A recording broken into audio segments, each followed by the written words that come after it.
While it was hardly a fitting end to one of boxing's most storied rivalries, Katie Taylor will care very little after getting the better of Amanda Serrano for a third time on an anticlimactic evening at Madison Square Garden. A deafening storm of Irish and Puerto Rican fight fans had packed into New York's iconic arena with the hope of witnessing another classic Taylor versus Serrano dust-up as well as a victory for their beloved combatant. Neither of them could celebrate on both counts at the end of a truly drab affair. Yet even this could not dampen the spirits of a buoyant Irish contingent as they danced through the concourses in delight after their national hero sealed a 3-0 trilogy clean sweep.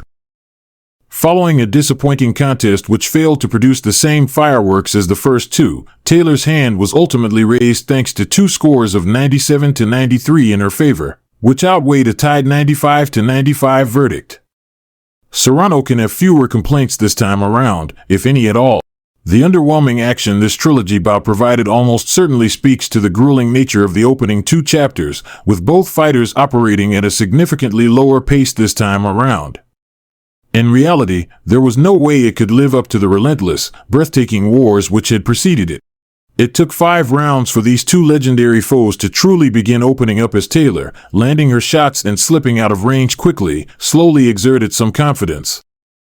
Serrano was by no means attacking in vain, yet her headhunting was nowhere near as effective as it was in Texas 8 months ago as she steamed forward with varied success. As we reached the championship rounds, Taylor looked every bit of her 39 years. The Irish legend had fewer answers as her great rival continued to press the action. Round 8 was perhaps Serrano's best of the contest as she troubled Taylor with a series of accurate flurries. By the time the 10th and final round came, there was a feeling that this fight was well and truly up for grabs, and it was Taylor who upped the ante most noticeably as Serrano appeared to have just about run out of steam. A boisterous sellout crowd packed inside this famous arena was hardly left captivated by the end of their 30th round together. Though Taylor will hardly be fussed after ensuring she closed out the most important chapter of her career on a winning note.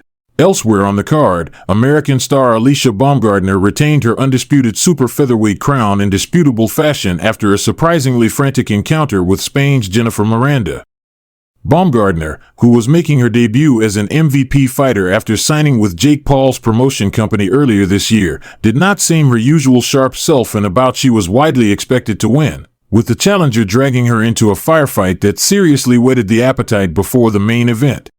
The super featherweight queen's hand was ultimately raised thanks to two scores of 98-92 and one 97-93 verdict, though Miranda would be justified to feel slightly aggrieved by the former pair especially.